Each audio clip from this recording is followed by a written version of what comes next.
Thanks for joining us. Thanks for your patience this morning as we got a little late start. We wanted to provide some time for everybody to show up, and it's going to be very interactive. And we have a great organization called Charleston Orwig, and Mark Gale is here. And Mark, you want to take it away? Sure. Thanks. Welcome, everybody. Glad to see you here. I've had a chance to meet most of you or talk with you just a little bit. How about if we start by just very quickly saying who we are, maybe what your business is, product, and we'll start with Charleston Orwig just so you know who the members of our team here. So I'm Mark Gale, CEO of Charleston Orwig. We're a communications company. We focus on the food system, so agriculture all the way out to the point of retail. We're not retail advertisers like two Big Macs for $2, but we work across the food system. And because we're in the communications business, we work a lot in social media. Our hope today is we certainly don't have a 3-hour monologue for everybody here today. What we want is for you to engage back and forth, and we do have some time built in to specifically talk a little bit about your businesses, and already a couple questions have come up with how do I handle this situation on Facebook, or what about Twitter, that kind of thing. Perfect. That's what we want to get into. With that, Ann, why don't you tell us who you are? Yeah, I'm Ann Larson. I am, like Mark, from Wisconsin area, so we're enjoying the tropical weather down here right now. And I work in new business development, but I have experience in social media, and I took in on Charleston Orwig's social media project, so that's why I got to come down here and be with you awesome people today. Right. Jimmy's our Director of Digital. I know we're making you turn back and forth. I'm Jimmy Mooney. I head up the digital services for Charleston Orwig. It's a new job and frantically getting the technical part of the presentation set up. So it's very nice to meet you. And Brittany Jones. And I'm Brittany Jones. I work here in Austin as well. I'm a senior developer. Really excited to be here today. Great. Well, with that, what we'll do is we'll take off, and we're going to start with Jimmy. I guess you're going to run the computer from back there. We'll start with some statistics. Don't be frightened, but we think you'll find them interesting.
That gives you just a little bit of a background. Anybody have a comment or question about that?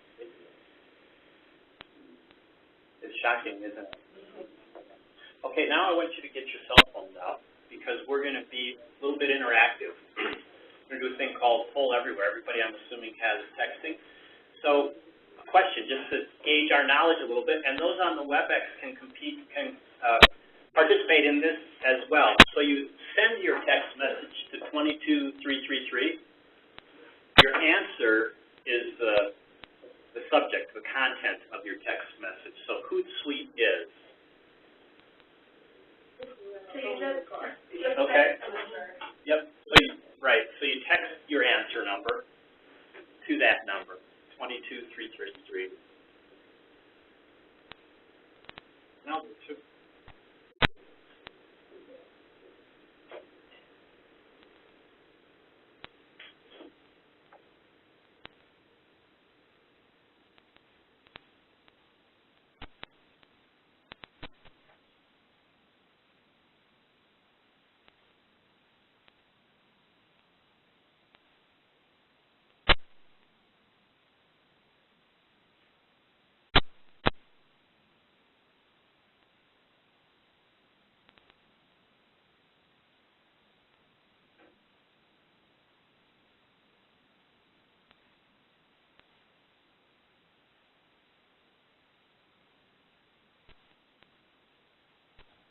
most people know it's a dashboard to manage their Twitter accounts.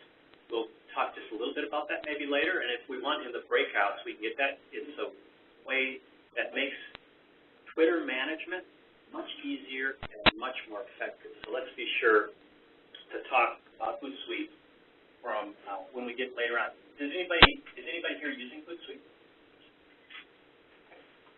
You get the book.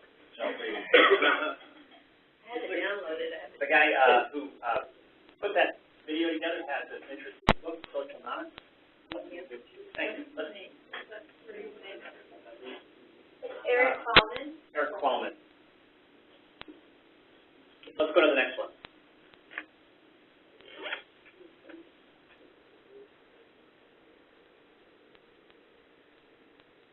The primary concept, or the primary concept behind the strategy is called utility. And this one would really apply to all of your businesses.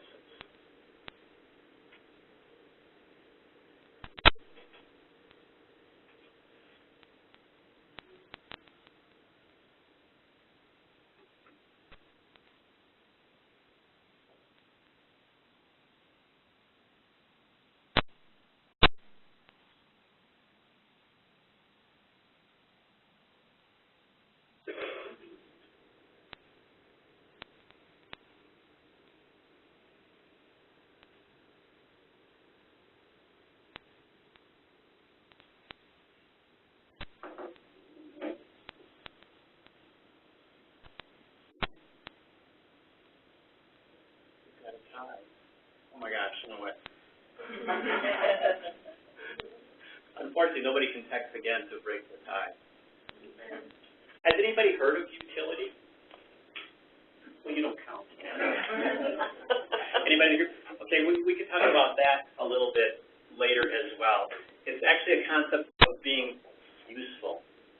In this age of all these marketing messages being pushed at us again and again and again, it's a whole concept and a whole theory. If you can be useful to your constituency, you can build relationships with them. And relationships can lead to sales. Jimmy, you want to go up one and see if we can get that previous one to work? Why are we here? You saw a little bit about that in the video at the beginning, but let's look at the next slide.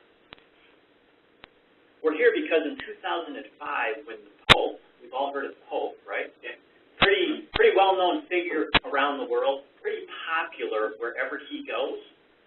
This is the audience for the Pope in 2005. In the lower right-hand corner, you can see somebody with a flip phone. I only know one person who still has a flip phone. On the right-hand side, 2013, that's an audience with the Pope. You can see the iPad videotaping it probably in the back, and everybody else is using their phone to take a photo of him, tweet something about him, whatever they're doing.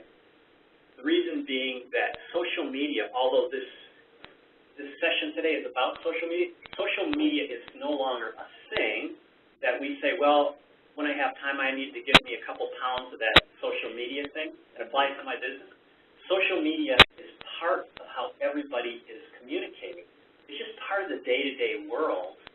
So if we're dealing with people churning through the day-to-day world, we need to make it part of what we do. It's really as simple as that. And it's a tool. Some of the platforms might seem to be a little bit confusing, but it's a tool that you can learn to use. Go to the next one, please, Jimmy. And then, when I just said it was easy, now I'm going to show you these scary-looking charts. Sorry about that. We don't have time to get into what's called metrics today, but I wanted to take a moment just to mention it to you, because one of the beauties of social media is that in many cases you can measure what's happening. Not only based on interactions or perhaps people redeeming a coupon or coming into your business or ordering online, but you can oftentimes measure activity on a blog, a website, on Facebook, and by doing that, you can continually refine what you're doing. There's a guy named Ben Hugh. He created this thing about 10, 12 years ago now called I Can Add. You probably don't know that. You probably have seen photos of funny cats, though, right? Okay, he started that, and I've seen him present a couple times at South by and at other places. He operates his business on the basis of we watch the metrics, we do something, and we see if anybody responds. If they respond, we do more of that. If they don't respond, we do less of that. Now, he's a multi-platform, I don't think he's a billionaire, but hundreds of millionaire. So obviously his business is more than that, but the simplest form is if they respond, do more. If they don't respond, don't do that anymore. And metrics are something you should be aware of. Perhaps in the breakout we can talk about that just a little bit more. So now we'll get into actually parts of it and show you some examples first of things that other businesses are doing. And then we pulled out a couple examples of some things that Go Texan members are doing. From there, we can get into questions and answers and dig into the meat of this. I'm sorry, I neglected to mention Katie Pinky. She's one of our team members. I hope, Katie, you're not icebound with Dakota yet, are you? No, I'm right here, warm and toasty. Okay, she's up in North Dakota. Katie has worked extensively with a program, well, lots of social media, a program which she actually helped create called NOAA California Farmer. You might have even seen case histories about it. So she's very well versed, and she is one of our workers at Charleston Orway. We kind of, because of this new world, we have an office in Milwaukee, an office in Austin, and we have people working all over the country, and in some cases in the middle of nowhere. So, Katie, if there's anything I missed, you can add to that. Otherwise, this is Katie Pinky from North Dakota. Thank you. All right. Thank you, everyone. I'm glad to join you today. I will just give you a little background on myself since I didn't give a formal introduction at the beginning, but I have previously worked for the North Dakota Department of Agriculture. I was the Director of Marketing and Policy there, and I worked with the Pride of Dakota program. So similar, smaller, of course, than Go Texan, but we managed about 550 members in the Pride of Dakota program in that. So I'm familiar with the concept, and I worked for our Agriculture Commissioner, and before that I worked for an advertising agency, and we did start, as Mark said, a grassroots social media effort in California. So it was called NOAA California Farmer. And today I'm here to talk about why does social media matter. And I'm a small business owner as well. So I own a home building business and a lumber yard with my husband and in-laws. So for those of you that are small business owners, I've had to sell why social media matters to my 70-year-old in-laws and my husband, who is one of the non-Facebook users in America, and he's a minority, I always remind him. So we've actually learned to sell homes online, and it's something that, to justify the time, it's important, I think, as a small business owner to be able to have some social media training and to be able to justify there is expense and time that goes into it. So I'm happy to answer any questions that you have about that today as well, just from my personal experience. So we're going to talk now a little bit about why social media matters to you, to your business, and why you should start engaging. Go ahead to the next slide, please. So before social media, we had one traditional message, right? We were probably putting it out with a press release, and then how did we share that? So let's think about, next please. We pushed it out to the contacts that we have, right? It was very, maybe you were doing it on a typewriter. I actually did learn to type on a typewriter, and then we were pushing it out via mail, then it was email, and we are then using our traditional channels, sharing with our other friends, and it was our traditional media channels only. There weren't the social channels that we now have. What do we have now? Next, please. One message, what happens after social media? The video that Mark introduced you to gave you a little idea of that, but let's talk about where it goes now with our messages in social media. So that one message goes out through the many social media channels that we have. Are you going to take your one message and put it out in all of these channels after this training today? No. You're going to choose what platforms work best for you. And I always say, you know, pick one or two and do them really well. And we're going to talk primarily, I'm going to talk to you a lot about Facebook right now, and just because of the numbers and the users that are there. But we're going to push it out through Twitter, which is an online coffee shop, if you ask me. YouTube is the second largest search engine. We can go through all these different channels that we have that work best for your business, and they're amplified with the amount of users and the followers that your community, that your brand has, and the message is now amplified by millions and billions of users. Next slide, please. So how many users are there? I think it's hard for us to just really put our arms around and grasp the amount of 3 billion internet users in the world. That's 42% of the global population. You know, 1.26 billion on Facebook. What does that mean? For Americans, that's about 67% of Americans are using Facebook. And in that younger demographic, 18 to 30, about 85% are using Facebook. But the fastest growing demographic there is actually the 45 to 54-year-old, females primarily. It's fastest growing, as well as Twitter, you know, LinkedIn, and then we can talk more. You know, Instagram went over 100 million this summer users. Now they're at somewhere 130 million.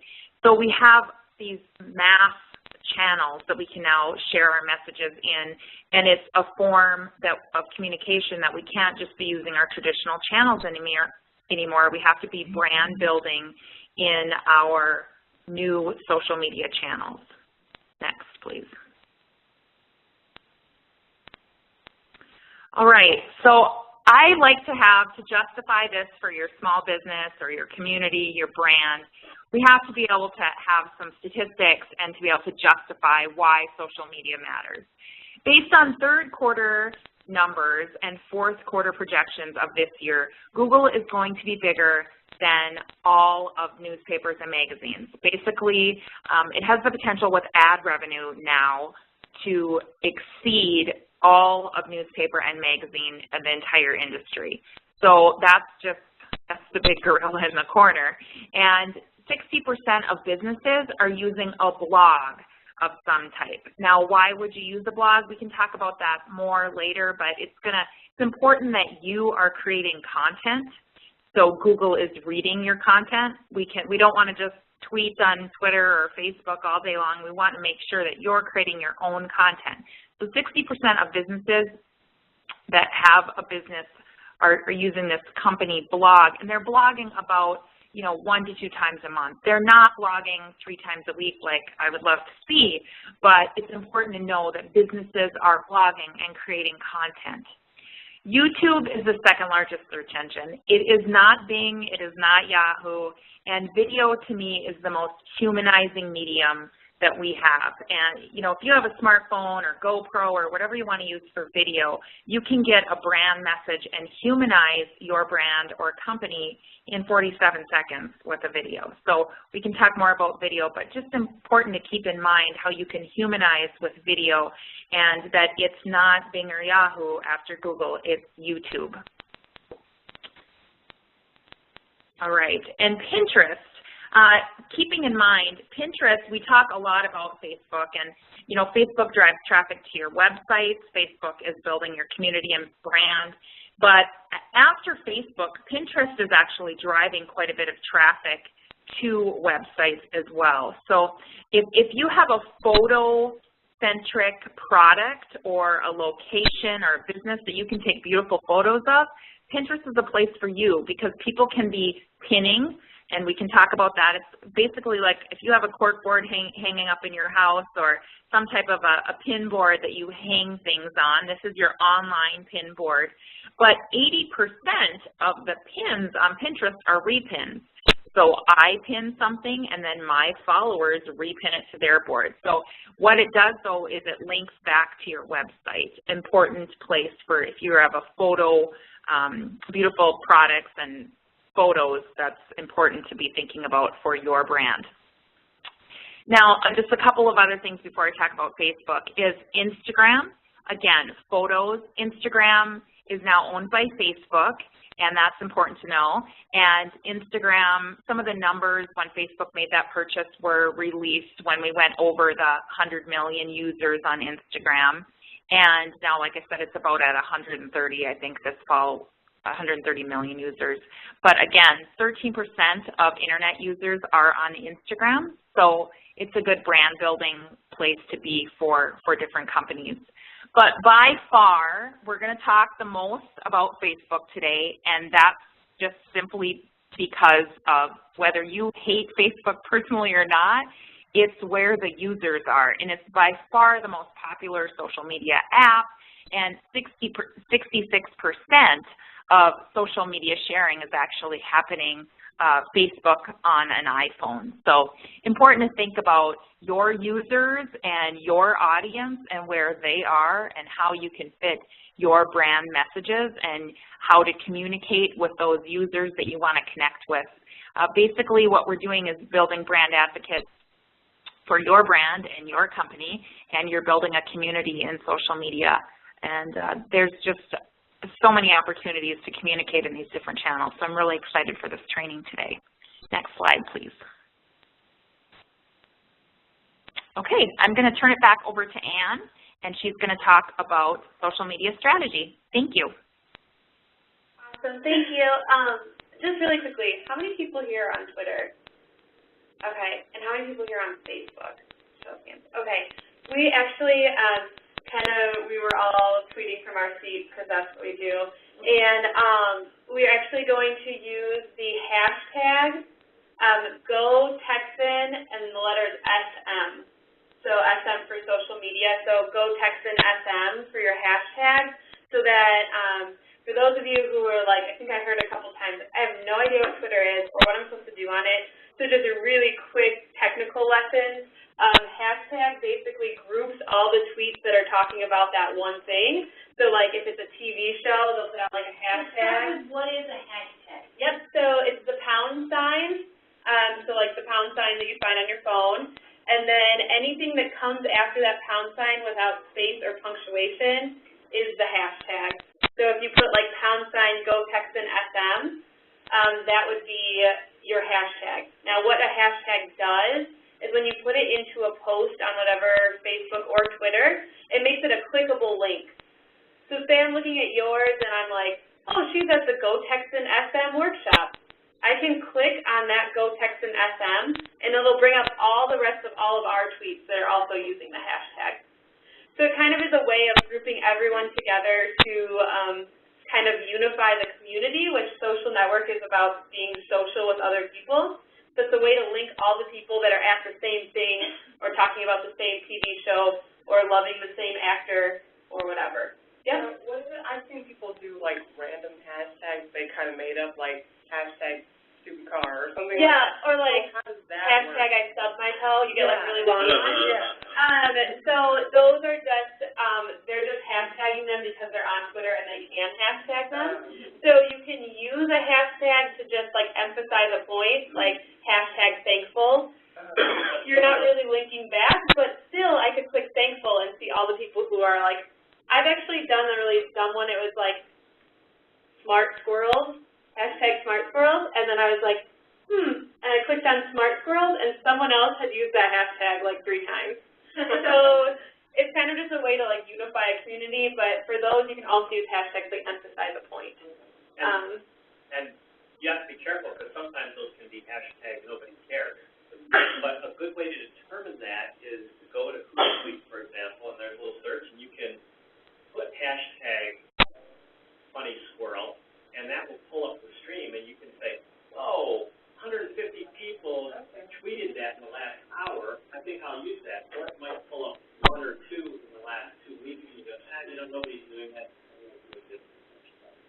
Yeah, and we can talk more about like jumping onto a bandwagon hashtag that's going around that like a lot of people are using. Maybe it's trending on the left-hand side of your Twitter homepage. which we can talk about that a little bit more too.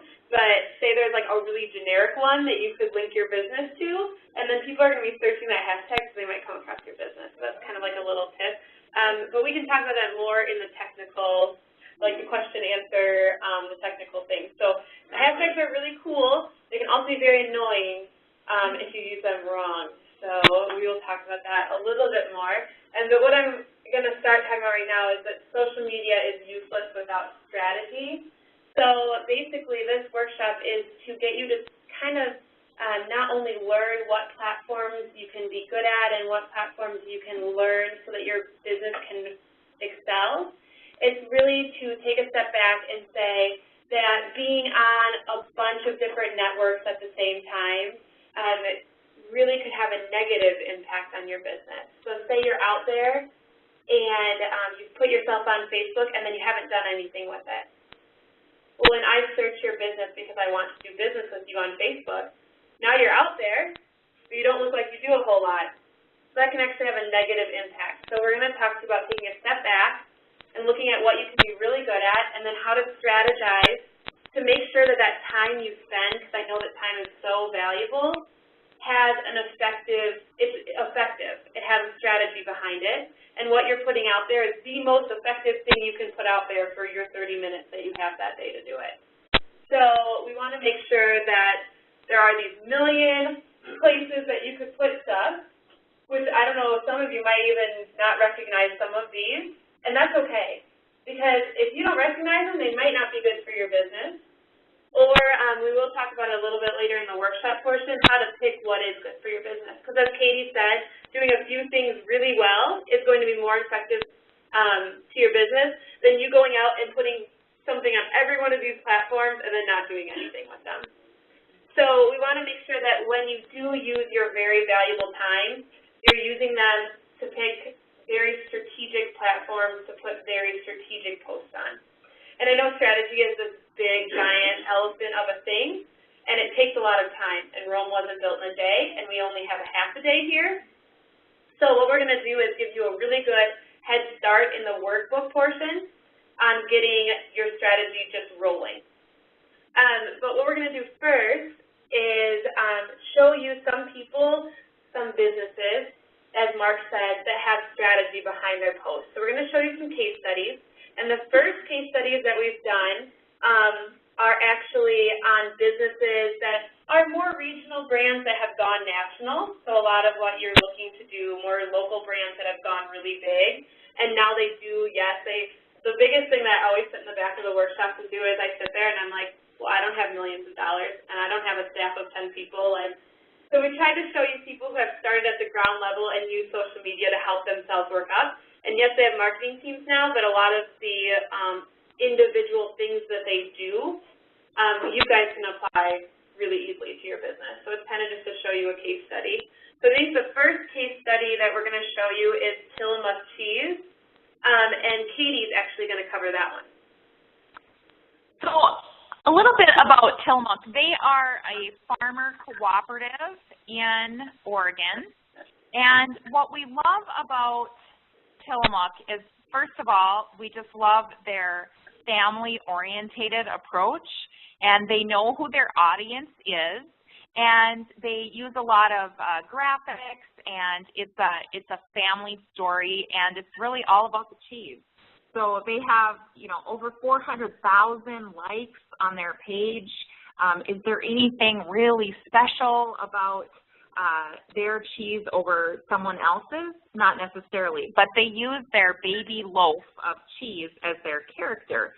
And you can see there on the Facebook page, it's, "Hi, I'm Loafy, a baby loaf of Tillamook cheese. I'm tasty and made of natural goodness. Let's be friends." So there's a lot of character, of photos, and we're going to look at the different channels of just, a great case study to look at of a product that's really branded themselves and giving them some character and depth to who the product is, talking more about the cheese than necessarily putting the farmers in front of the product.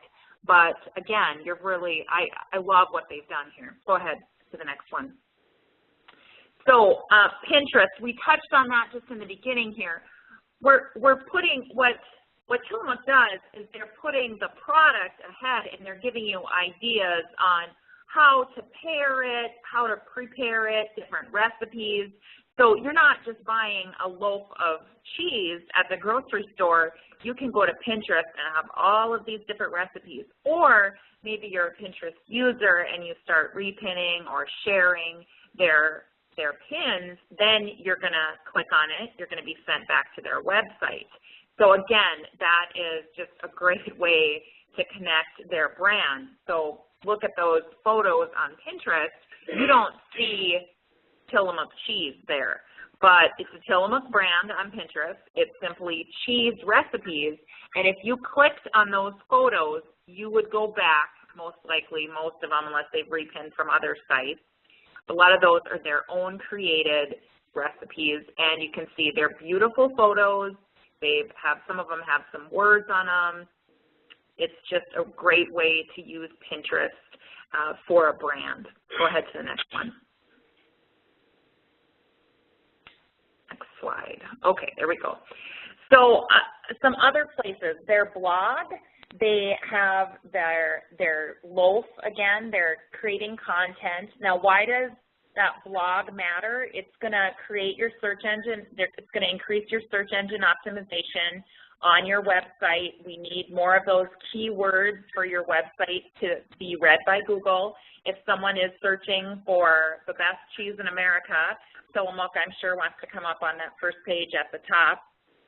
And also their Twitter account. So their Twitter account, again, is all of that loafy character of Tillamook cheese, and you know, not a lot of the details of how the cheese is made, what goes into the cheese. It's all about putting a character, and that loaf actually goes different places. He shows up, and it's really adding character and culture, if you will, behind a product. So you're not just showing, here's a loaf of cheese, here's how you use it, but you're building a personal connection and humanizing, if you will, a cheese product. So it's excellent branding, and if you started looking through the products that they sell, you know, aprons and T-shirts and all sorts of different products. I saw that there was one that was, you know, a state of Texas cheese contest, some great cheese contest that they won.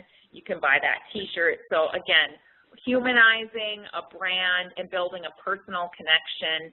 It's important to remember that 74% of social media users make purchasing decisions based on social media. So they are, not only are they getting their news and their information from social media, they're connecting with brands and making decisions on what brands to buy. So based on this relationship that users have with Tillamook, 417,000 on Facebook, they're going to choose at the grocery store to buy Tillamook because of the experience they've had in social media with Tillamook. Next slide, please. Next is New Belgium Brewery. Thanks. Thanks, Katie. So I was going to talk a little bit about New Belgium Brewery and why we chose this as a case study to show you. So New Belgium Brewery uses their blog primarily to push their content out to their users or their consumers. They know their consumers really, really well. That's one of the things that they do really well. They know who is looking for craft beer, who's going to be buying that beer, who's, you know, where their markets are, and a lot of their stuff is pushing out content that is really easy to gather together. So this one is 15 reasons to sign up for the New Belgium newsletter. They do a lot of stuff like, has anybody, show of hands, anybody been on BuzzFeed before? So they're the website where it's like top 10 cat videos on the internet, or, you know, top 5 ways to annoy your brother, or something like that. It's just lists of stuff that really give a lot of great traffic to your site and traffic to your pages that people just love to click through that stuff. They just like to look at those lists. So New Belgium does that a lot on their blog. Next slide.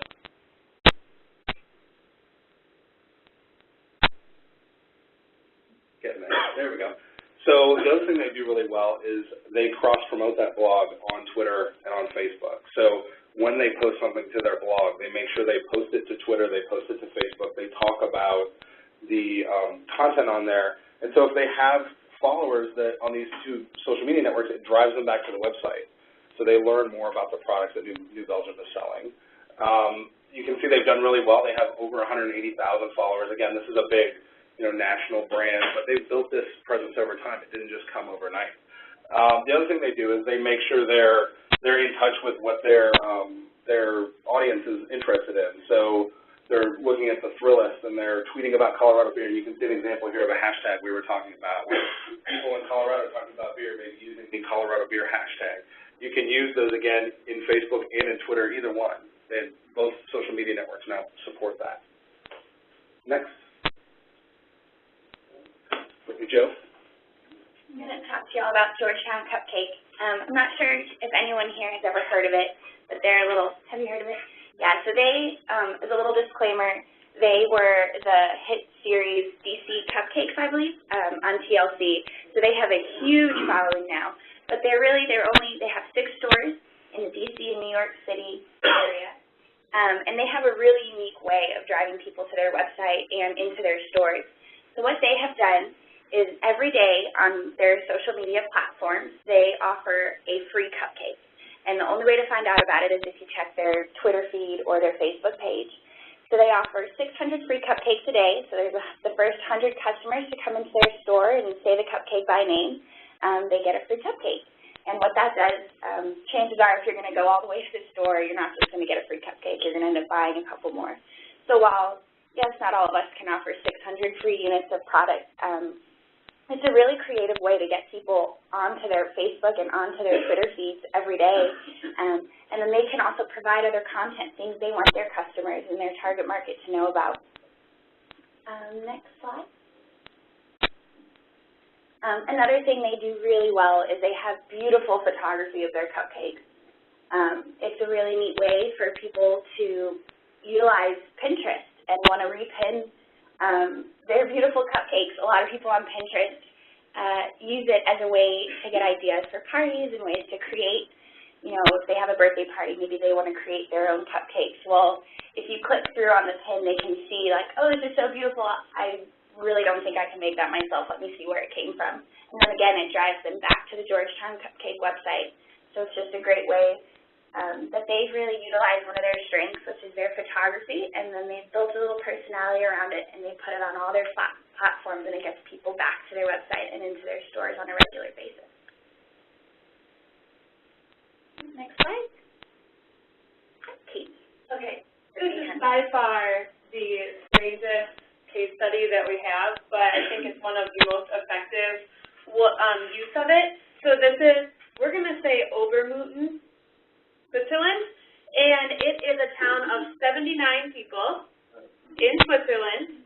They're about an hour and a half from the nearest metropolitan area. And I think next slide we should have some pictures. All right, so I guess on your right, that is Obermütten. It's beautiful. You can free ski there, which just means there's like no ski lift, but if you want to take off down the side of a mountain, your call. It's gorgeous. There's one bar and about a 10-room hotel that's located on top of the bar. Okay. They wanted to get people to come and experience Obermütten, but they didn't know how. So they invested some money, about $11,000 US, into an ad agency.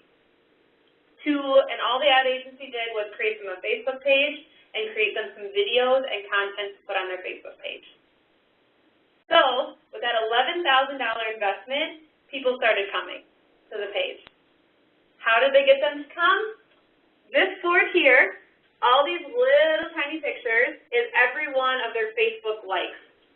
So if you like Obermütten's Facebook page, your face is on the side of a Swiss mountain.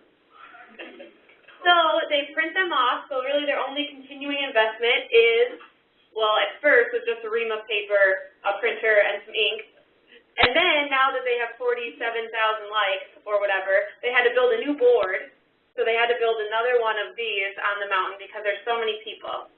I actually am a fan of Obermütten on Facebook. So my face is on the side of a mountain in Switzerland. And my fiance and I are actually looking at taking a trip to Switzerland. And you can bet I'm going there to see my face on a mountain because I'm not going to miss it. But the really awesome thing, and I know that business people are all about numbers, right? So after they initiated this was in 2011 that they did this, the region that Obermoon is located in has a website. And that website has seen an increase, 250% increase in traffic to it because of this web page. That $11,000 investment has returned them $2.6 million in tourism dollars. So you basically cannot, during ski time, get a room at the Obermoon Hotel because it's super busy. And they've now started, they took an old barn that no one was using, they built shelves and put lighting in there. You can go to the tavern in Obermoon and get the key to go into this barn that's just filled with objects that people have mailed them. And they call it the International Friendship Museum. So it's really, really cool, and it's very grassroots. They made an investment so that someone would set up the Facebook page, would take the videos for them, would put the content on their page for them. But that's all things that with a little effort from our own part can be the same thing. So this is a really cool tourism dollars at work. So very neat. They basically made themselves a location when they really had just a great view.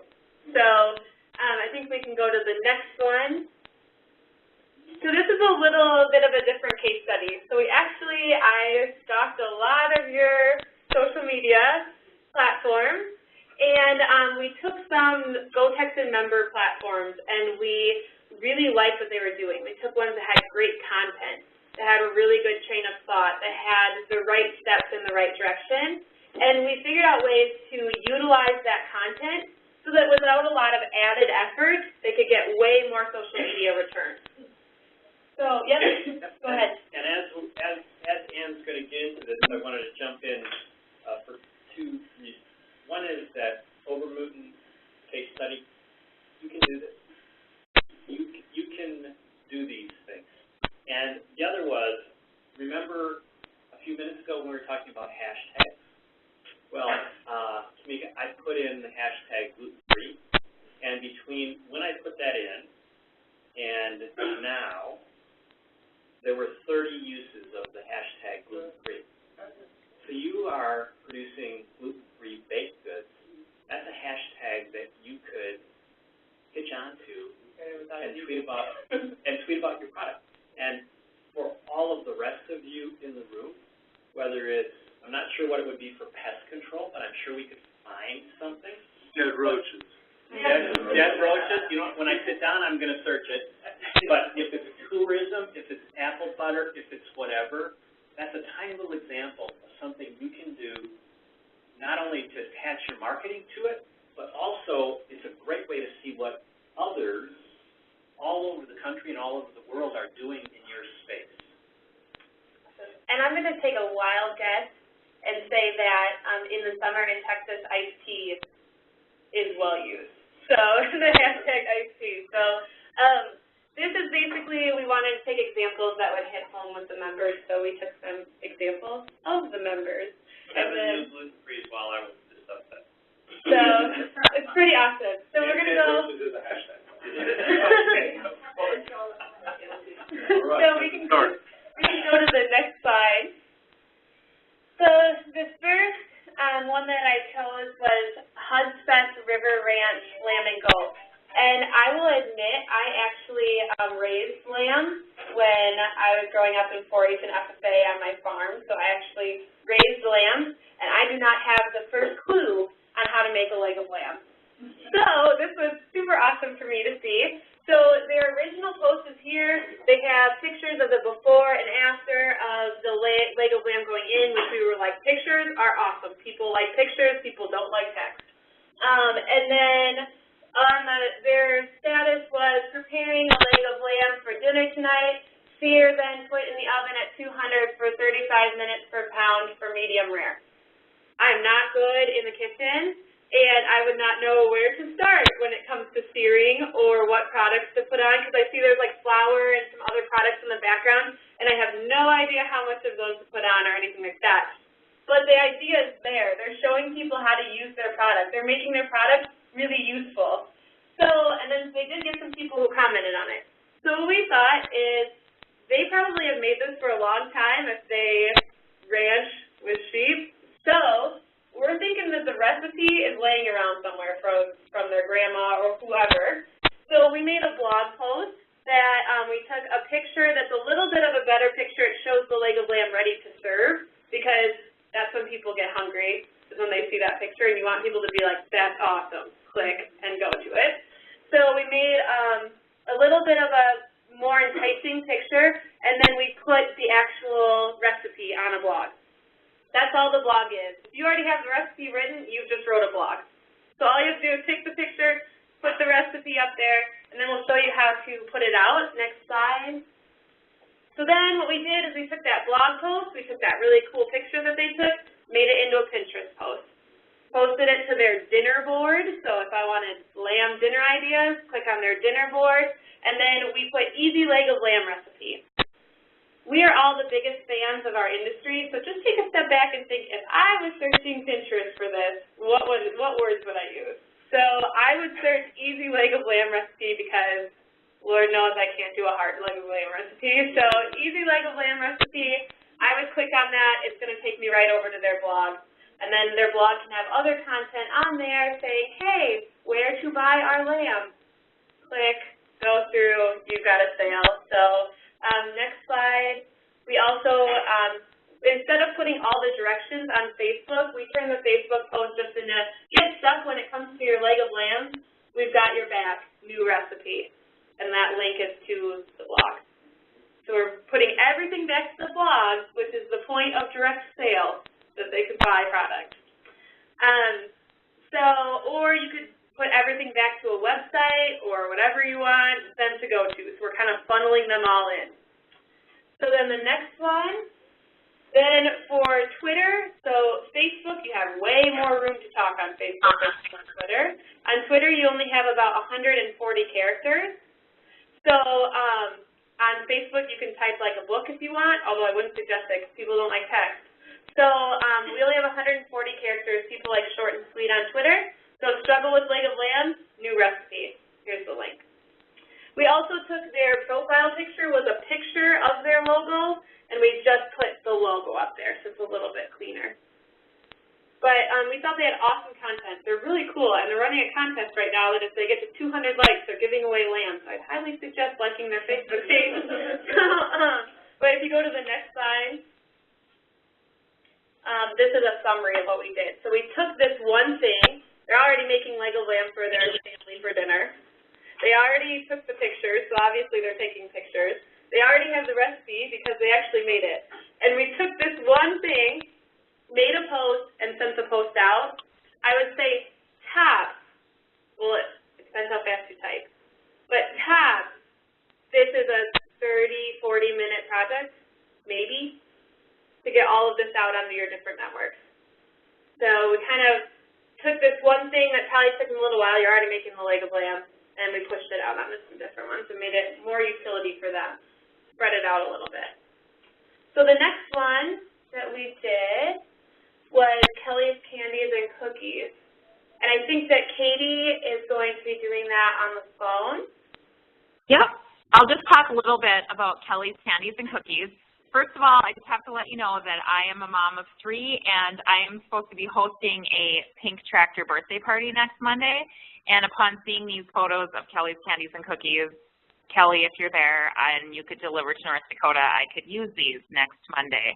So I have been inspired by these cupcakes, but I know that I can't make them, which is why most, 95% of moms would want to order from Kelly's Candies and Cookies upon seeing these. So the existing Facebook page has a great photo, but there's not a lot of personalization. So Cowboy Birthday Party Cupcakes.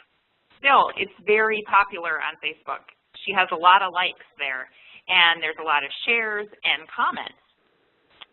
But how could we potentially improve that? We could take that over and put it onto Pinterest and fun cowboy-themed cupcakes. Now, there will be a few moms, not me, but moms will see this, or grandmas, or anyone, aunts, uncles that want to make these cupcakes for some fun party.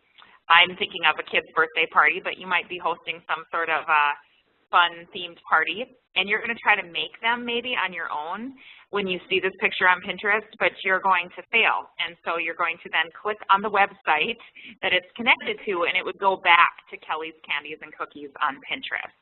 So again, great photos that will share, that will pin often, be repinned. Remember that 80% of pins on Pinterest are repinned. So this should be on that Kelly's Candies and Cookies and then being repinned. So next slide, we'll look at what we could do more. Is there another slide? Oh, no, there was only one slide there. Okay. Sorry, I thought there was another slide. That's okay. So we'll talk a little bit about, I'll just say something more about the Facebook page. If we wanted to personalize it more and a little bit improve that Facebook post, we would add some more dialogue as far as, you know, some more detail on asking a question, detailing that product more, and making sure that we're connecting with our audience rather than just saying cowboy birthday party cupcakes. We want to ask a question, you know, looking for your next party cupcake, some type of question, and make sure that we personalize it. I also think putting a face with your product, and like that Tillamook cheese case study, personalizing it would help improve this. Okay, I think it's Jimmy on the next slide. And one more thing, Kelly's Candies and Cookies, if you look up her Pinterest page, tons of cookies on there. There's like hundreds of posts with all sorts of different stuff, so it's worth checking out. It's cool. All right, so next one, we're going to talk about A&E Seasonings. So A&E Seasonings does a really good job of posting a lot of content. And again, in the good to great mantra, what could they do more with their Facebook page, first of all? So in this you'll see that they've synced up their Facebook and their Twitter. So every time they post something on Twitter, it posts it to Facebook automatically. One recommendation we would have is to disconnect those two. So people tend to tune that stuff out or only follow you on one network and not the other. Like Ann was saying before, it doesn't take very long to write one sentence for both. So write one for Facebook, write one for Twitter, make them unique. And so in this one, we took the retweet, and instead of posting the retweet directly to Facebook, we added a photo. We wrote a little text that says, "Loving the diversity found in the Go Texan General Store. Check us out at the State Fair of Texas." And there's a photo here. Admittedly, we blatantly stole this off Go Texan's Twitter feed. We don't recommend you do that. But if you have a photo, definitely post it. Next slide. And so this was, again, it was retweeted originally just right from Go Texan. This is a rewrite of the retweet. So instead of retweeting it directly, you can say, "Have you checked this out at the Go Texan General Store?" Again, there's the link to the Go Texan General Store, and then a hashtag that you can add on there as well. So you're joining in the conversation when people are searching for that hashtag. They're finding your brands associated with this event. And there's a lot of traffic. They start showing up in trending tags, and people will organically find you based on just attending this event or being interested in it. And then one more thing to add on, and this will lead us into our next subject. As you see over here on the Facebook page, someone responded to their post and said that A&E Seasoning is some good stuff, but you'll see they didn't reply. There's nothing here, there's no interaction with the customer. And so we also recommend on Facebook that you interact with people. You reply to their posts.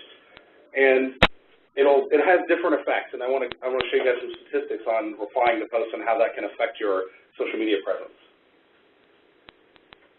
So this is a little bit of a summary again. Instead of just retweeting it on Twitter and then posting it everywhere else, try to write unique content for each of your social media networks so people don't tune it out. And you've probably seen this on your own Facebook or Twitter where someone just retweets a lot of stuff. You may not be as inclined to follow them just because it's like, well, I can go follow that person instead, and then all you're doing is just rehashing content. So this is a much better way to present a retweet. Next, please. Cool. So like I said, response definitely matters. This is the big red warning slide, though. So we talked a little bit about doing social media well on a couple channels, and this is a big reason for that. So these are stats from June of 2013 of the percentage of global consumers that expect an answer within 4 hours, which is really fast. If you're not every single day, you know, this is looking at your social media 3 times a day, basically, is 4 hours. And so by telephone, within 4 hours, 86%, because if you call somebody on the phone, you expect somebody to pick up and answer your question. Facebook and Twitter, about half the people surveyed expected a response on a social media site within 4 hours. And then as you can see, if somebody goes to your website and submits a form or emails you directly, there's less of an expectation here. But again, if you don't respond quickly enough, it can have negative implications as well as positive implications for responding quickly. Go ahead and hit the next one. Oh, I'm sorry, there's a question. Go ahead. So when it comes to responding, so every time someone posts a comment or something, you should be responding, right? You should try to respond as much as possible to comments. This is more of like a customer service inquiry. I was thinking, what about like other things like likes and things like that? Because that's one of my main problems. Yeah. I actually do things. Yeah. I don't quite know how to respond or Right. how much I'm supposed to do. I don't want to be that crazy person stopping people on. Sure, certainly. So. I interact with them and then I end up not doing anything. Yeah. And I feel like maybe I've offended them by that. No, that's a great question. So for things like likes, people, that's a very like one-way conversation. If somebody likes your Facebook page, that doesn't necessarily require a response. Again, it depends on your product and your brand, but a good baseline is if somebody posts something that you think would be a phone call to you, if this wasn't 2013, if they were going to pick up the phone and say, hey, I have a question about your product, or I really like your stuff, and it's something that you just want to interact with them, use your discretion. It doesn't have to be every single post, and if you have a lot of users, that can be very hard to keep up with, especially if you're a small business. But again, things are one way, like liking you or just retweeting something you did. You don't necessarily need to respond to those things. But if you can tell it's a direct question at your business or a direct praise or a comment, yeah, I mean, just a real quick like thanks for letting us know or something like that is really all that needs to be done. And just really quickly, if you have like a voice for your brand, so if your brand is really like chill and laid back, like find a voice for your brand on your social media platform, and whatever that brand is, like I think the brewery is like bottoms up, man. Like there's definitely a frat boy at the brewery responding. Like it's crazy, yeah. But that's their voice. That's what they found that they do. Yeah. So that's their clientele is very young, very male, very like they like to be on the forefront of craft brewing. So it's kind of like they like to be like authentic. So theirs is like bottoms up, man, whatever. So they kind of reply that way. If you have more serious, like, thanks for coming, thanks for stopping, whatever, or glad you enjoy it, is really simple enough, but it just shows that you acknowledge that they're there, and thanks for taking the time to comment. But likes are very one-sided. If you want to look up an example, American Airlines Twitter, they will respond, I think, within like 10 minutes. Which is crazy. To everything. Like I've tweeted them on an airplane like, hey, this flight's going really well, and I tag them in it.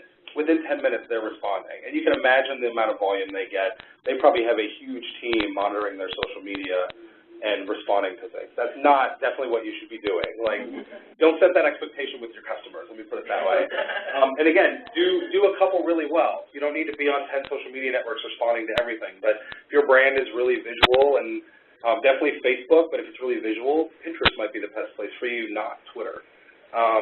So go ahead and hit the next one. So some more stats. It's really hard to read, so I'll read a few to you. So this was consumer expectations for Twitter responses in October of 2013. So 53% of consumers expect brands to respond to their tweets and expect those responses to come in less than an hour. So again, it's an even a quicker degree, and 72% when complaints are involved. So if they're complaining at you via Twitter, 72% hope you'll respond within an hour. Again, that's the warning of don't spread yourself too thin. Do some social media networks really well. 74% of those customers believe if they take to social media to shame you, it leads to better service. So we're going to talk a little bit too about how do you respond to negative feedback on social media, and what's the best way to manage that situation. Because it happens. People are talking about you online whether or not you want them to. The nice thing is 34% of those are more likely to buy from you if you respond quickly. 43% are likely to encourage friends and family to buy from you. And 42% are willing to praise and recommend you if you respond quickly to their social media. They're interested. Yeah, go ahead. To actually bounce off that, I have a friend who ordered from Jimmy John's, and the sandwich was terrible. She was really disappointed, and she tweeted to them how disappointed she was in their service, and they replied back to her within an hour of what location, gave her a coupon for a free sandwich next time. She had a great experience, and then was actually promoting Jimmy John's. Yeah, cool. So go ahead and hit the next one. The next one is related to that. So when you respond to a review or social media post, how does it impact their perception of your business? 41% of people said you really care about them because you responded to them. 22% said you're a trustworthy brand, you have great customer service. I mean, these are the kind of things that people are responding now that you've responded. It doesn't matter if it was a complaint, positive, negative, you've responded to them. They think you're a great company now because you're directly interacting with them. And especially as you get bigger, it's hard to get someone on the phone sometimes, so this is great customer service. Yeah? When you talk about negative stuff, how do you search to find out if there's some negative comments out there, because they really not have that particular, tweet? Yeah, so that's a good question. So if you don't have an account on that medium, so Facebook, Twitter, Pinterest, whatever it is, how do you find negative comments about your brand? Searching for things like your product names or your brand name or your company name. Those are really the ways you can do that. You can set up alerts. There's a way in Google to set up what's called Google Alerts. And Google Alerts, you can put search terms in, just like you would search on Google, and you can set it up to email you every time a new result comes up with that. So Google is constantly indexing things. And so if your brand comes up in Google, it'll email you and say, hey, there was a mention of whatever you searched for. And then you can interact with that and respond to it. That may be good or bad. There's no real way to search for just negative stuff, though. You just have to kind of be watching and have those feelers out there to have the services work for you and contact you when something comes up with your brand in it or your name in it. Yeah, go ahead. You should also not use a robot to like everything that has hashtag. Maybe talk about that. So there was a comment in the room, I'm not sure if you can hear on the phone, that Pace Salsa recently paid a robot company to like everything with their name on it, and that did not turn out very well. People will notice. Twitter will notice. Twitter might lock your account down if you start automating things like that. So try to use a real person to respond to things. You can go in and click like all you want on stuff, and if you want to like everything, but if you start automating that process, they have ways of detecting that and then kind of blocking you out from posting for a while. Plus, I'm sure it was a negative post about Pace, I'm assuming. We figured out that it was a robot liking him, so he said something negative, and he said, Pace also likes it. And he started posting negative. So in the room they're talking about Pace Salsa, the guy figured out it was a robot by posting a negative comment and Pace liked it, which is kind of ironic that they would like something negative. They should respond to that negativity but not like it necessarily. All right, go ahead and hit the next one. So if you get a negative comment, response, something, what should you do? Number one, just take a deep breath and step back for a second. So somebody might be upset or angry about something that your product's doing. They might, have an issue with the way it worked or tasted or didn't kill enough roaches or something like that. So just take a real deep breath for a second before you go respond quickly, because when you respond, it's public. It's out there on your social media. You don't want to, I don't know if anybody watches that Kitchen Nightmare show, but there was a company on that Kitchen Nightmare show that in Phoenix that was very active on social media, and they went a little crazy on social media. You can Google it and look it up, but essentially they started just bashing people on their Facebook pages and cussing. That's not what you want to get into. Because you'll get on the news, but not in a good way. So when you do respond, number one, keep a positive attitude. They're giving you feedback. That feedback is helping you improve your products and your services potentially. So if they're upset about a specific incident, about a specific thing, you can address that, but they may be giving you valuable feedback to improve what you're doing. So it's not, you don't always have to view a negative comment as a total negative. What's the next one? Again, respond quickly. We saw in the stats before, if it's a negative comment or a negative tweet or post or whatever, 74% of folks expect you to respond within an hour. It doesn't mean you have to respond to everything in an hour, but if you're on a few social networks and you're doing them well, it should allow you to respond to stuff like that more quickly than the praise or stuff like that. Those are the kind of things you want to address very quickly. Yeah, go ahead. Can we take one step back? Yep. To the positive attitude. What if somebody posts something and everything that they have in there is not true? We had that happen to us one time. Yeah. And she said that we were in the center of the hill country. We were, this, that, and the other. Yeah. Everything. She said that the person working the tasting room did not introduce herself. Okay. And I know, and there were other people in there that said she did everything. She always does. Yeah. For whatever reason, this person, I think her boyfriend was flirting with the girl that was working. And that is what I really said along. Yeah. But, everything that she posted was a lie to begin with. Yeah. And was negative. How long did How long did she go on doing that? She was a blogger who admitted she had no line knowledge whatsoever. And, you know, when you looked at her resume, We but, you know, it was we just get one post.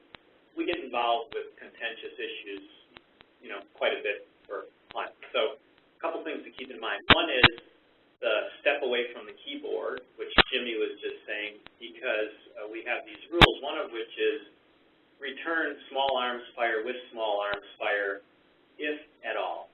Because if you look up that person's blog or their Twitter feed, while it might make you furious, you might see that they have like 73 followers, 3 of which are probably monitoring Twitter right now. So just because it makes you so mad you want to throw a chair out the window doesn't mean that it's having an effect. You know, it doesn't mean that it's having an effect. So you have to just go, oh, as hard as this is, I can't respond to that. Oftentimes somebody works it out of their system, so it's a moment in time that passes quickly. Yeah. The other thing is, if you're having good relationships with people on social media, you're building what's called reputational capital. So people are thinking positive things about you. If you've lived next to somebody, your neighbor, and you pick up their mail when they're gone and, you know, you're nice, they're not going to think the worst of you the first time a new neighbor comes in and says, you know, so-and-so is kind of snotty. They're probably going to think, wait a minute, I've been dealing with so-and-so for 3 years. She's not snotty at all. So oftentimes your constituents will take that with a grain of salt. And the final thing is, somebody who's a crazy negative spammer like that, people quickly see that and they go, you know, she's just a crazy negative spammer, and they kind of dismiss that because they can see through it.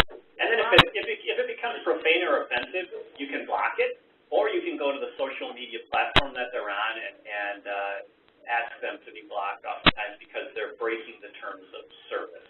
You can't threaten, you can't curse, you can't do some of those things. My response was to contact people who I know love coming there and say, could you go and respond to this person? Oftentimes they will. And they do. Oftentimes they will. Your allies will support you. Yeah, I've seen that on Yelp a lot, actually. If somebody comes on and just says, you know, something negative. My sons go to preschool, and somebody came on and just railed the preschool on Yelp. It was the first review they ever had on Yelp.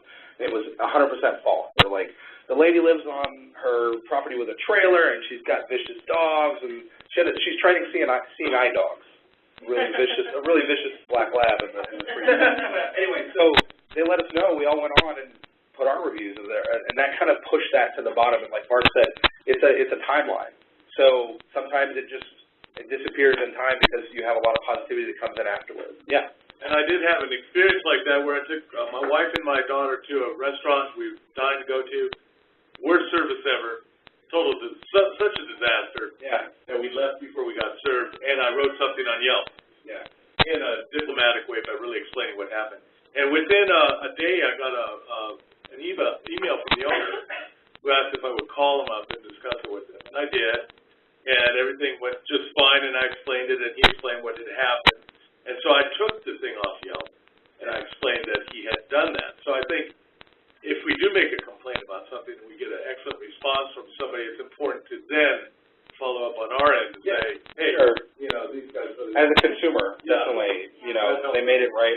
And that's one thing to add. So after you respond publicly, again, in your case, depending on the content of the message, the response could have been, thank you for your concern. We're going to contact you privately and try to work this out, just so people can see that you've responded to that comment. And say if it was on your Facebook wall or something like that. Again, if it's on Twitter, they got not a lot of followers, it might be just the kind of thing you just let go.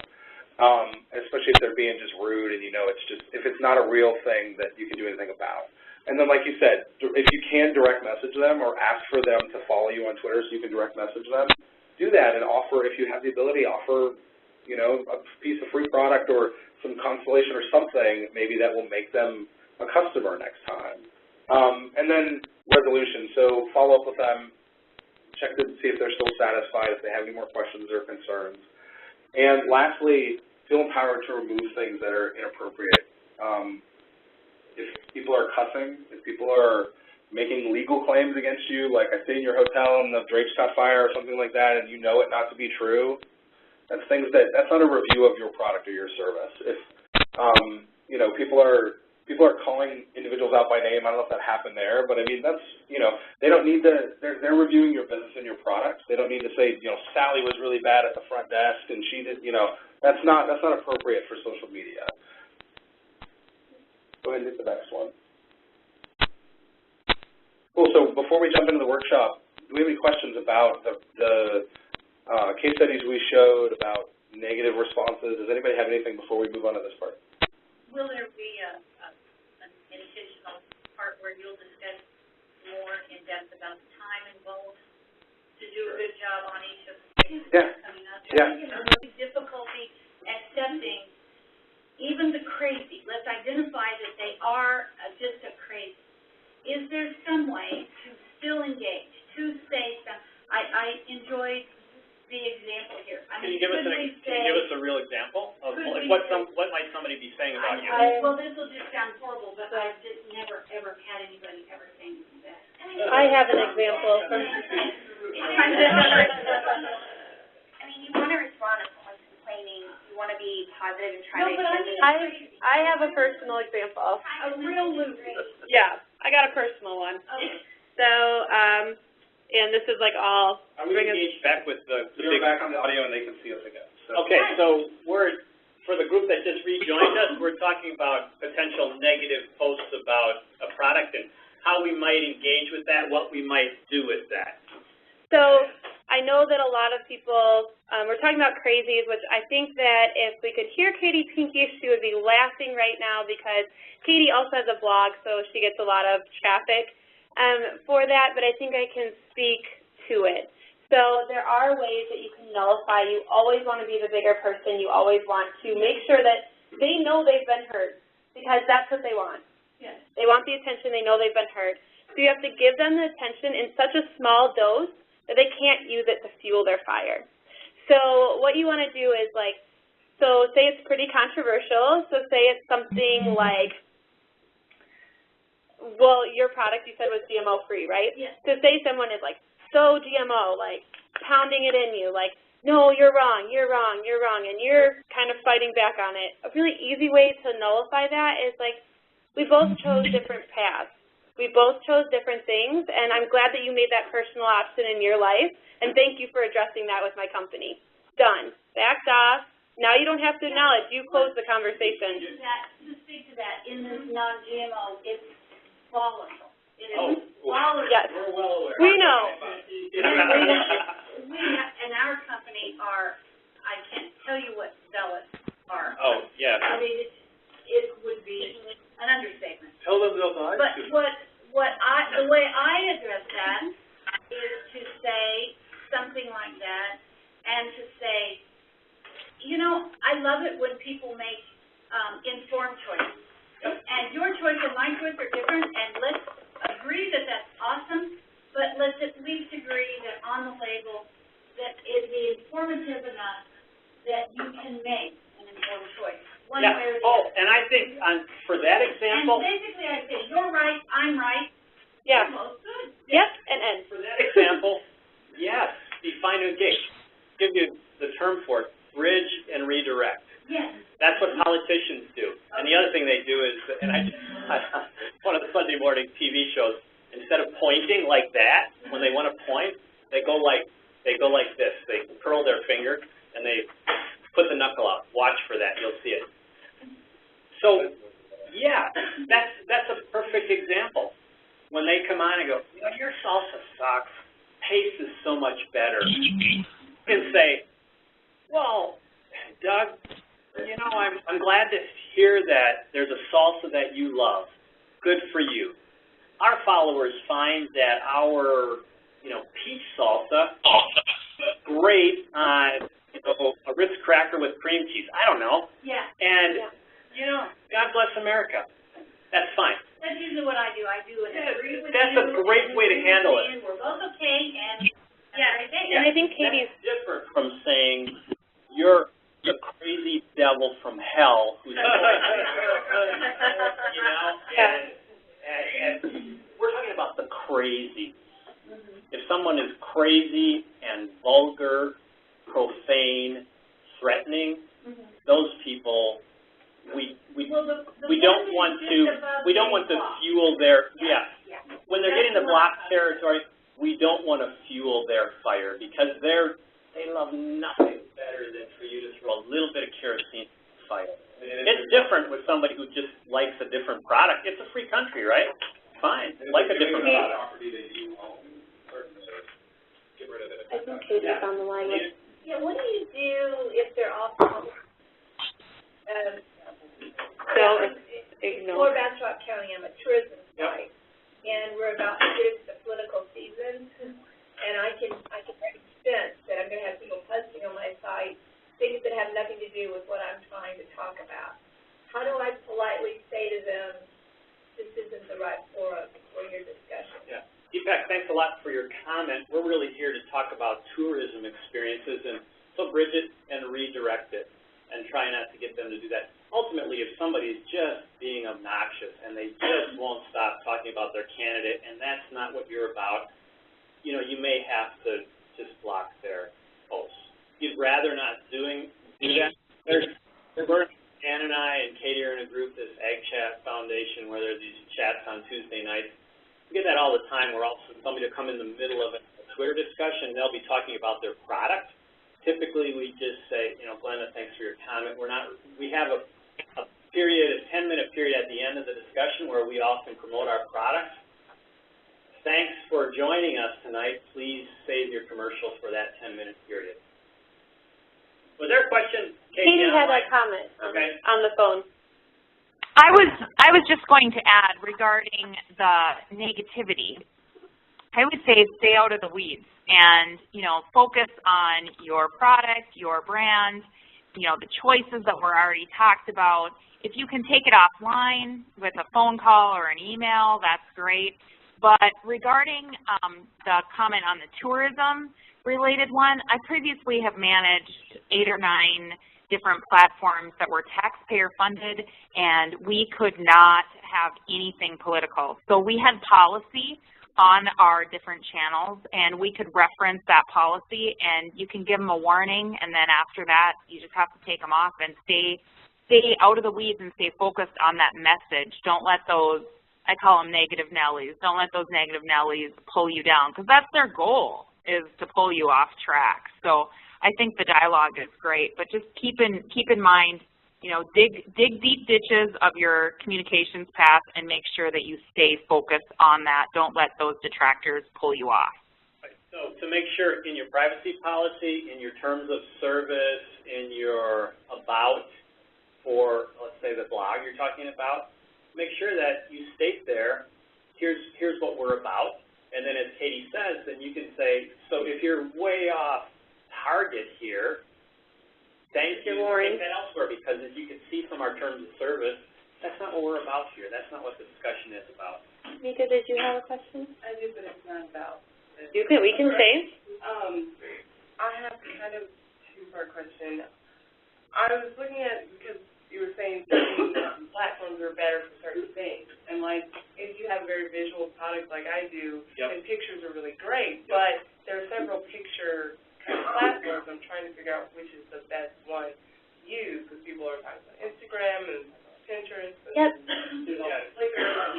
Katie's probably a good one to start. Yeah, Katie's awesome. So, Katie, I don't know if you heard the question.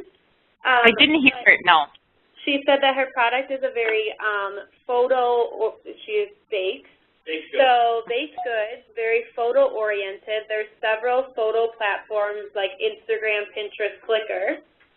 And she's wondering what you'd suggest, what the strong points of each one are, like why you'd use each one. So, and you said, is it steaks? Is that what you said? Oh, baked goods. Oh, baked goods. Sorry, I'm thinking red meat. Okay, baked goods, different. Different. So, yeah, I would say Pinterest is, to me, the #1 just because of the traffic that it's going to drive to your site. So if you have beautiful photos on your website, that's important.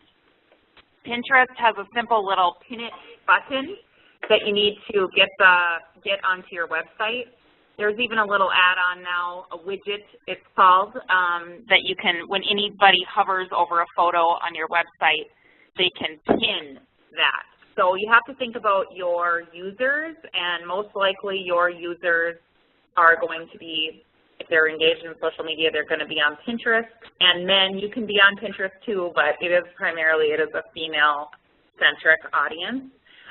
So I would start there, and then I would go to Instagram. And Instagram, obviously less users, but a very quickly growing platform.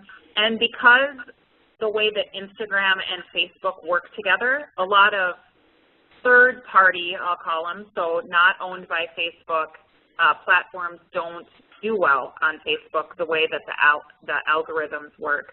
But Instagram goes back and forth with Facebook, and so I think Instagram would be another place for you to go. But Facebook still needs to be a place where you're sharing those photos just because of the volume of users.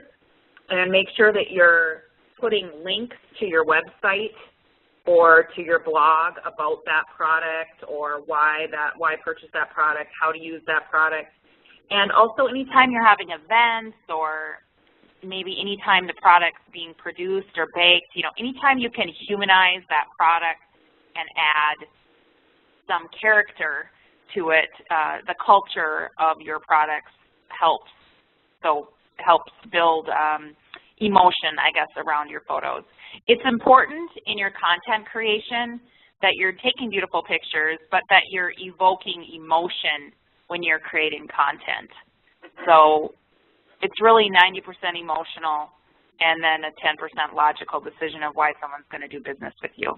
So make sure you're evoking emotion, and I would say Pinterest, Instagram, but still Facebook as well. Does that help? Yes, it does. I had another question. It was more kind of along the same lines, but it's more about YouTube. And Katie loves YouTube. Yeah. Katie is a huge. I thought about using YouTube, but as a bakery, if I'm not just doing recipes, which I'm not really giving out my recipes, what do I do then to kind of engage people? And I want people to kind of, because I'm really trying to drive more brand awareness, because I'm trying to get into wholesale, and I want people, when they see my product, to associate with it, you know, a certain brand and pick it up. Yeah, it's a great example. You talked about going to farmers market. And Brittany Jo, can you come up, because otherwise the WebEx, sorry, but the WebEx won't be able to hear us. Sorry, people on the phone. The question was about YouTube and how do you use YouTube when you're not wanting to give out your recipes or your secret sauce necessarily and to promote your brand? One of the great ways for you, you said you go to farmers markets all the time. That'd be a great way to show, you know, just snippets of, you know, what kind of people you're around, how you're local, what presentation looks like. I mean, baked goods are beautiful even before just the flowers there. So if you didn't want to be in the kitchen necessarily, you could do where you are in the town, how you engage with your customers. You could do little videos, you know, at the Barton Creek Farmers Market. I'm sure there's tons. You could probably look and Google, you know, Barton Creek Farmers Market and look up some ideas. I'm sure there's YouTube videos already. And then probably a hashtag for the farmers market, excuse me. And the other thing is, I hope a sub-theme here is walk before you run. So Instagram has video. Yeah. So start playing around with your iPhone or your Galaxy with getting some customer comments or atmosphere at the farmer's market, or I'm baking, here's the sunrise out the window as I'm baking, you know, there's a red light. Like we saw that around, find some editing tools and you know, get comfortable with video, figure out what you're good at, post some things on Instagram, post some videos on Facebook, see what people respond to, and then go, okay, I'm going to do more of that. They're not that interested in pictures of the sunrise. They're interested in, you know, the bread rising. Snippets, like the Tillamook one, for example, 7-second video. It doesn't have to be you preparing from start to finish a cupcake because that's your recipe. You can just do, you know, mixing a bowl and here's the oven opening and fall hour icing. You know, I mean, you could build a joke into it too, right? Like you don't want to give your secret away. Like, oh, the bag of flour fell right when I was showing you like the secret part of it. Instagram lends itself really well to, you can stop and start that 15-second video. When you're holding your thumb down, it's recording, and when you let off, it doesn't. It's amazing what you can do in that short form. Yeah, it's pretty fun. Tamika, I was going to say too, I think testimonials would be a good format for you too. Like, I'm sure you cater parties and things, so you could have a little bit of video of the kids enjoying themselves and they're eating the food or whatever it is. You know, the mom going, or at the farmer's market, people testing your samples, showing that you have samples. If you don't have a big Facebook following, you can, like Katie was saying, Instagram and Facebook bought Instagram, so they work really well together. So you can record stuff on Instagram and it'll post automatically to your Facebook if you don't have a big following there already. Feedback has been trying to get a hand in edgewise here. Just something, just throwing something out there. If you do film people, and especially children, you need their permission. Yeah. You need them to sign a legal form. You can download them online that are like already worded, but you need them to sign and be like, you can use me or you can use my child if they're under the age of 18, because you would not want to get sued for a video that has 200 views on YouTube, because that would not be worth it. So just make sure, we always do with ours. I always just say, when this video gets really famous and you're a celebrity, you can't sue me. That's what I always say. And then they're like, okay, and then they sign it. It's really easy, but it's just a quick thing. So just make sure, just in case, because you never know as a parent, you want to know where your kid is being filmed. So. Right. We do samplings every weekend in various retailers around Texas, and we post on Facebook on Thursdays for what's going on Friday, Saturday, Sunday. What's the best way to highlight those retailers? Is it like at Whole Foods, or is it hashtag Whole Foods? Is it both? And our Facebook also... now I can hear it. It worked this time. Our Facebook also goes over to our Twitter, so it tweets out. It's about Twitter and all that stuff. Do you know about One thing to do, and I'll let some others jump in here, is to look at, okay, what's Whole Foods doing on social media?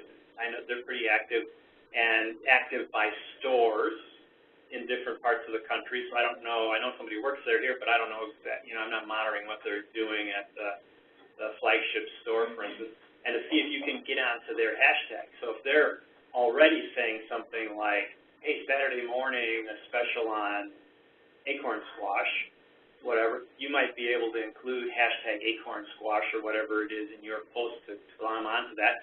We haven't talked about @replies. So the @ with their Twitter handle also is part of the feed for people who might be following them. A lot of times they're monitoring that. They might have more followers than you. They probably do. And they go, oh, hey, we like the fact that you're promoting that you're at our store. So then they'll repost you or retweet you, which takes it out to their followers. Boom, they just broadened your audience. Also, if you do enough of that, people might get to know that you're offering something. So play around with the first 100 samplers. We're debuting a new flavor. We're going to give a free bottle or, whatever. Play around with doing some promotion. See if anybody responds. Somebody else want to jump in there? I have something. I need to get close to the speaker. So I hope we're not totally overwhelming you. But there is a difference with how you can tag people on Facebook to how you can tag people on Twitter. So to cover the Facebook thing super quick, what you're going to have to do is go like that page. So like you're at Whole Foods. Like Whole Foods, right? And then be like, we're going to be at, and then you can do the @ and then start typing Whole Foods. And then it'll come up, their page will come up. Click that, and it'll turn blue in your Facebook post. So then you'll say, like, we're at Whole Foods this weekend. And it might be a specific store. Right. Yep. So I don't know how they do their social media, but so then, whatever, like them, then in your post, people could click through to that, and it will also notify them they've been tagged. On the Twitter side, you just want to do the @ symbol and then the name. And the @ symbol, I'm kind of drawing a blank, but it stays there, doesn't it? Yes, it does. Yeah, so you have to put a character before it, because if you just do @Whole Foods, the only people who will see that are the people who follow both you and Whole Foods. If you put a period or any kind of character in front of that, or if you just start with words and then you put it in the post, all of your followers will see it. Yeah, my rule of thumb, because I get really confused, is that I always just find some way, and I was just doing it over there, but I always just find some way to get it into the middle of the post. So like, we're very excited to be at Whole Foods, or so that I don't say like at Whole Foods this weekend, you know, like at Whole Foods, whatever. And then on Facebook, when we do our posts, right now we're just doing one post for H-E-B, Whole Foods, Kroger, whoever else. Is it better to split that up into different posts, one for each retailer, maybe, or? You know, let's say this coming Saturday, you're going to be at 3 places. Yeah, I'd say one if that's working for your people, because you wouldn't want to like overwhelm them and make them like all of them in one post. Right. Yeah, and I that's was just wondering if it makes a difference. perfectly okay. To do one or.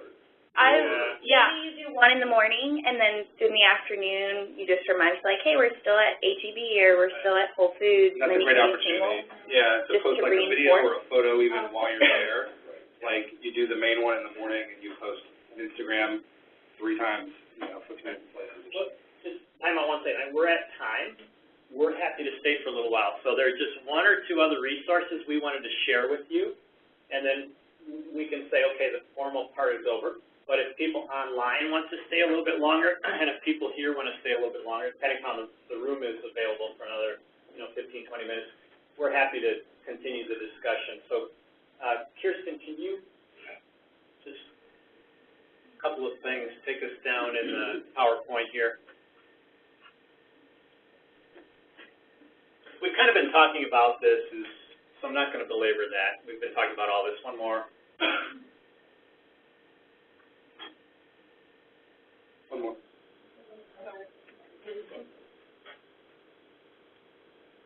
There's a great resource, socialmediaexaminer.com. Go there. There's a search box, and you can post, how do I use @ replies? How do I advertise on Facebook? Who uses Pinterest? Instagram case histories. You're probably going to come up with a post, and their style is to talk about the topic, to show several case histories of businesses, and to give you some recommendations as to what to use. It's a great resource that has been operating for, 6 or 8 years that I know about. A wonderful archive. You can get a lot of help there. So I would go there and I would use that. They deal a lot with the questions that we're talking about. And then, pardon? And one more. And then, you can, obviously, Texan has resources for you. There's going to be that Facebook page if you want to shoot us a quick question. We're happy to say, oh, yeah, I wouldn't do that, I would do that, whatever it might be. So with that, we'll say that we're 3 minutes over. The formal part is done. I don't know if, Doug, you want to say anything, but we can chat for a little longer if you'd like. Thanks, Mark. Yes, I have a survey I would like everybody to fill out if you would. And also wanted to reinforce our resources. Whenever you tweet something and put Go Texan, ID us, and hashtag us, we'll retweet your post. And for Facebook, it's @Go Texan members. And we like to promote your business and what you're doing, so avail us of that. We also have several field reps, which are our hands and feet on the ground all over Texas. And I had a question from Tammy earlier about who our field rep was in the Valley, and so I'm going to get that information to her. But Texas is broken down into 12 regions, and we have field reps all over, and they're there to help you plan events. If you have an event where you're carrying some goods somewhere, we'll help orchestrate that for you. And also just wanted to show our appreciation for our partners here today. Charleston, Oregon is a great partner. We found each other. They like to do public relations with agricultural products, and we're part of the Texas Department of Agriculture. So we're really pleased to have you guys working with us today. Well, thank you.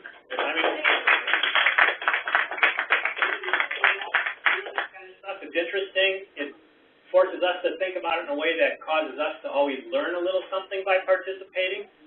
So I hope we made good on our promise to give you at least 1 or 2 ideas that you could take away and we hope apply to your business, not just theory, but things you've used. So thanks. And with that, go ahead. I want to say one last thing about Facebook and Twitter. I do the food and beverage, so I like all the food and beverage products, so I can follow you on Facebook. Just make sure you're using the right way to tag us, make sure it turns blue. Like, first you have to like our page. Then when you're approved as a member, we have to approve you to like it. Then you can start tagging us. Just don't stop it at Go Texan. You know, it has to be at Go Texan, and then it'll come up after you've liked us, and then you can click that exact page to like it. Because otherwise you think you're doing something and you're not doing anything. It's just like at Go Texan, and it doesn't go anywhere. Another thing is just to make sure if you see anyone else, if you're doing this yourself, or if any product you know is doing this, never make a Facebook page as a person when you're a company. Then instead of just liking your page and being able to see your stuff, then people have to friend you, and no one's going to do that. Instead, they have to wait for the friend request to be answered, and it's just like, forget it. I'm not even, you know, it's just weird to be a person when you're a company. So I see that a lot too for some of our members. So keep those things in mind. I will send everybody an email in the next day or two just to say thanks for coming to the seminar and the people on the WebEx webinar. And please avail us of anything we can be of assistance with. We'll get this Facebook page going soon. And Jessica Martini in the back again is our #1 social media person at Go Texan. So she'll be the one that's posting information about y'all. We also have a couple of electronic transmissions we do. We do the Go Local, Go Texan evening on the 15th of each month. And we highlight each of our programs like horticulture as well as wine and beverages and restaurants as well as products. And we have one that goes out to members only that hopefully everybody that's here is getting called the Go Texan Roundup info letter. And that goes out to members only, usually about the first of the month. And we like to highlight our members. So please, if you have a story to tell, and every one of us does, tell us your story. Send me the who, what, when, where, and why in details, along with the photographs to use. And we would love to try to use that information and share it with our followers.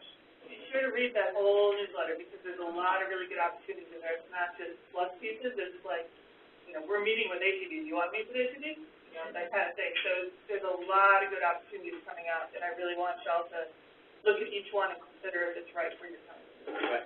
And if you have any suggestions on what you think could improve this, and we live in the age of digital printing and things are changing constantly, tell us. You know, we'd be happy to hear. I guess I shouldn't hold it upside down. It's not very good.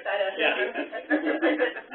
You know, happy to hear your comments as well. I think we have another 5 or 6 people still online. So with that, if the room is still available, Doug, we'll take a few more questions or a little bit more discussion if you'd like. We do have time. Go ahead. Okay. Or we can do it one-on-one if you have a specific. Yeah, if you want to break off, that's fine too. I just have one question. Sure. A lot of times, well, not a lot of times, sometimes at the market, the like for me will get food critics that will come by and sample the food. And just recently, there was a food critic that came by that does an article in the Chronicle. And so they did a write-up for the like for me bakery. How do you put that, where do you really put that as far as social media to show that you got a write-up, go take a look at this write-up, how well we're doing. Good. Yeah, because we're good, you know, and there was a good write-up just recently. So the Chronicle has a Twitter handle, and they tweet tons of their articles and things they post. Sorry, WebEx people. The Chronicle here in Austin has a Twitter handle, and they tweet articles they write, things they post, restaurants they review.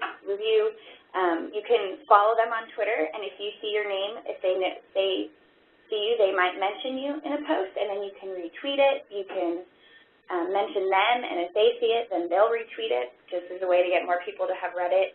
A great way is just to create a Facebook post saying, hey, we were recognized here. Thanks for everyone, you know, who has come by the bakery, who, you know, check out this great article that the Chronicle wrote about us. Yeah, put a picture, put a link to the article. Yeah, share it. If they post it on Facebook, share that, retweet it. If you can, now sometimes Austin Chronicle's pretty good, our Statesman is pretty good in keeping things archived, but you might want to grab a PDF of that, and then let's say you have a blog. Best navigation I could think of off the moment is great things people say about us or comments or something, and you might, you know, put comments people are saying about you. You can use that if it's posted in the news, so you can keep it alive over time, but regular feature on our Facebook page, and so just put the @GoTexanMembers, so we'll see it, and we'll repost that. We have a feature called Members in the News, where we like to promote when you're in the news. And our Roundup info letter that comes out once a month, we list those members in the news. We just take them off the Facebook post, and Jessica will be posting that. So please send it to us. And the way we'll see it, if you don't want to directly email to us, is just do the @ GoTexanMembers. It'll show up on our Facebook page. So does that work with contest winnings as well? Yes, and any sort of news that you have, like you just got picked up by HEP, or you're having a contest, something that's newsworthy, share it with us. That's what GoTexan is made for, to help your company grow. She was asking here, it wasn't coming up for her, she's trying to tag us right now on Facebook, so she just put a space, go space, and then once you start writing text, she will come right up, you've already liked that. So if you put GoTexan numbers all together, it might not come up, and you're like, why?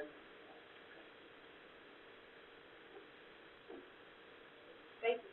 I got to take off, guys. I enjoyed it. I got visit vendors. So, Great. what a great job. Thank you. Well done. That's what it's all about. And the workbook is awesome, too. Thanks a lot. I just put my stuff in. Anybody still online, Jimmy? There's a couple people with no questions, so. Okay, great. Well, nice to meet all of you. Thanks. And See you. See you later. All right. Take care. Thank you. Second.